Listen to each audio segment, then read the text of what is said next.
Bonjour et bienvenue dans cette vidéo de présentation du deck désenchaîné qui va être joué donc dans sa version pure. Un deck qui va être très puissant, qui va avoir beaucoup de contrôle sur son adversaire et qui va pouvoir l'empêcher de jouer de plein de manières différentes. Si cette vidéo te plaît, je t'invite à laisser un like, à t'abonner et on passe directement à la présentation du deck. On va commencer avec notre premier monstre désenchaîné Sarama qui va pouvoir cibler une carte désenchaînée dans notre cimetière. On va pouvoir la reposer de notre côté du terrain et après on va détruire une carte que l'on contrôle sur notre terrain. En plus de ça, elle va avoir un autre effet que lorsque cette carte est détruite et donc quitte le terrain, elle va pouvoir invoquer spécialement un Unchained, donc un désenchaîné depuis notre deck. En deuxième désenchaîné, je vais jouer Rakea, donc qui est aussi encore une fois une carte Unchained. Donc la plupart des cartes que je vais avoir dans ce deck seront en anglais, mais ne vous inquiétez pas, dans la description, vous allez pouvoir retrouver tout le nom des cartes en français si ça vous intéresse. Alors lui, en effet rapide, il va pouvoir cibler une carte que l'on contrôle et la détruire.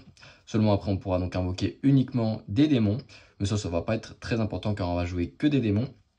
Et encore une fois, elle a le même effet que Sarama, qui est que si cette carte quitte le field parce qu'elle a été détruite, on va pouvoir invoquer spécialement un monstre désenchaîné depuis notre deck. Le troisième monstre désenchaîné qu'on va jouer, c'est Arua. Alors lui, on va pouvoir cibler une carte 7 qu'on a de notre côté du terrain, la détruire pour l'invoquer spécialement. Et encore une fois, elle a le même effet à la destruction. Je vais jouer deux âmes désenchaînées abominables, qui est un monstre de niveau 8 et qui a 3000 d'attaque, et qu'on va pouvoir invoquer spécialement depuis notre main si une carte que l'on contrôle a été détruite.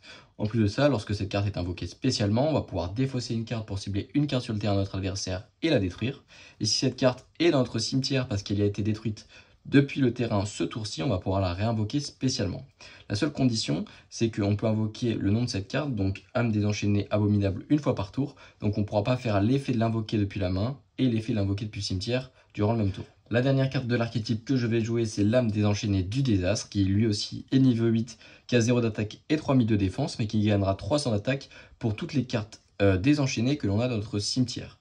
Ensuite, il va avoir deux effets, on pourra faire les deux chaque tour. Donc le premier, ça va être qu'on va cibler une carte monstre face recto du côté de notre adversaire. On va pouvoir faire une link en utilisant cette carte et le monstre face recto que l'on a ciblé.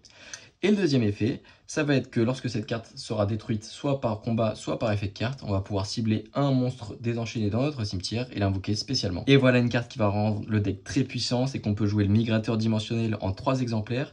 Donc cette carte, lorsqu'on n'a aucune carte dans le cimetière, en effet rapide, on va pouvoir la défausser de notre main. Et toutes les cartes jusqu'à la fin du prochain tour seront bannies.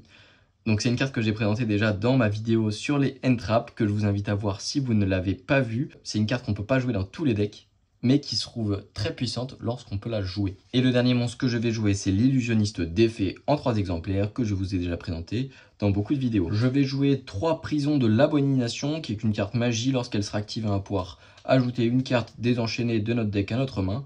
Et si cette carte est 7 et qu'elle est détruite par une carte de l'adversaire, on va pouvoir tout simplement invoquer spécialement un monstre désenchaîné depuis notre deck. Je vais jouer 3 pots d'extravagance qui s'activera au début de la main phase 1 et qui me fera piocher 2 cartes. Une fissure dimensionnelle qui dira que tous les monstres qui sont envoyés au cimetière seront bannis à la place. Et un macrocosmos qui dira lui que toutes les cartes qui sont envoyées au cimetière seront bannies à la place. Ça, ce sont 2 cartes en plus du migrateur dimensionnel qui vont bien empêcher notre adversaire de jouer parce que toutes les cartes qui disent qu'elles doivent être envoyées au cimetière ne pourront pas activer leur effet. Pour les cartes pièges de l'archétype, je vais jouer 3 évasions des désenchaînés. Donc cette carte, on va cibler un monstre désenchaîné que l'on contrôle et une carte contrôlée par notre adversaire et on va détruire les 2 cartes.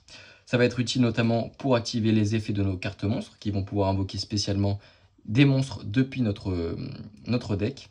Et en plus de ça, cette carte a un autre effet qui est que lorsque cette carte est posée et qu'elle sera détruite, on va pouvoir invoquer spécialement un monstre désenchaîné depuis notre deck. Ça va être utile aussi pour activer l'effet de notre monstre niveau 3 qui est Arua. Et qui permet donc de détruire une carte piège pour s'invoquer spécialement. Et donc on va pouvoir activer cet effet pour invoquer en plus de ça spécialement un monstre depuis notre deck. Et c'est pour ça aussi que je vais jouer 3 chambres abominables des désenchaînés, donc pour maximiser le nombre de pièges qu'on va avoir en main et pouvoir activer l'effet de notre Arua pour l'invoquer spécialement. Donc celle-ci, elle va simplement être un monstre reborn. Donc on va cibler un monstre Unchained, donc désenchaîné, dans notre cimetière et l'invoquer spécialement. Et en plus de ça, elle a l'effet, donc lorsqu'elle est 7, d'invoquer spécialement un monstre depuis notre deck. Ensuite, je vais pouvoir jouer l'hommage torrentiel qui va détruire tous les monstres donc sur les 2 terrains, ce qui va pouvoir à la fois de bloquer notre adversaire et aussi d'activer les effets de tous nos monstres désenchaînés lorsqu'ils seront envoyés au cimetière par destruction. Je vais aussi jouer 3 assauts solennels, donc lorsqu'un monstre sera invoqué spécialement ou qu'un monstre activera son effet, on va pouvoir payer 1500 points de vie et annuler soit l'activation de l'effet, soit l'invocation du monstre. Et enfin, je vais jouer le réveil du dragon. Lorsque cette carte est posée de notre côté du terrain et qu'elle est détruite par une carte de notre adversaire, on va pouvoir invoquer spécialement un monstre de notre extra deck. Et justement, les cartes de l'extra deck que je vais vouloir invoquer avec le réveil du dragon, ça va être notamment le Red Raptor Faucon Ultime, qui sera non affecté par les effets des autres cartes et qui aura donc 3500 d'attaque.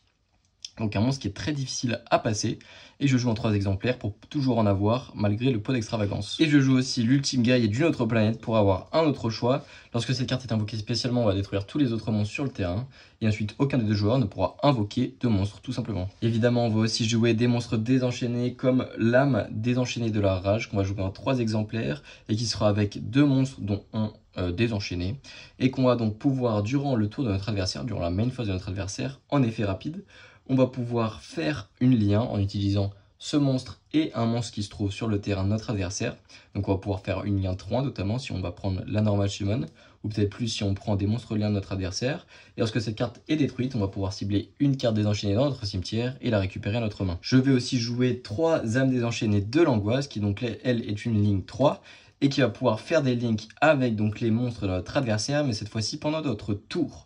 Lorsqu'elle sera détruite, on fera aussi pouvoir cibler une carte désenchaînée dans notre cimetière et l'ajouter à notre main. Et enfin notre ligne 4, l'abomination désenchaînée en 2 exemplaires, qui a donc 3000 d'attaque et qui va avoir 3 possibilités de destruction.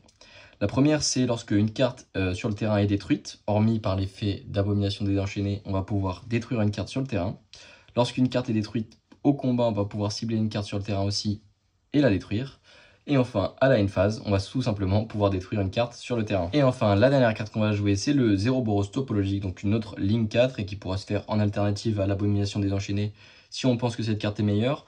Donc cette carte, elle va permettre, lorsque elle pointe de en bas, de en haut, lorsqu'une carte sera invoquée sur une des zones pointées par cette carte, on va pouvoir bannir tout le terrain, cette carte y compris. Simplement, cette carte reviendra à la end phase. Et cette carte gagnera aussi 200 points d'attaque pour toutes les cartes bannies. Et enfin, aucun joueur ne pourra invoquer des monstres de l'extra deck sur les zones pointées par cette carte. Pour voir tous les autres deck profile budget que j'ai fait, je t'invite à cliquer sur le lien qui se trouve en haut à droite. Et puis si cette vidéo t'a plu, je t'invite à t'abonner, à mettre un like et à laisser un petit commentaire. Et moi je vous dis à bientôt pour une prochaine vidéo.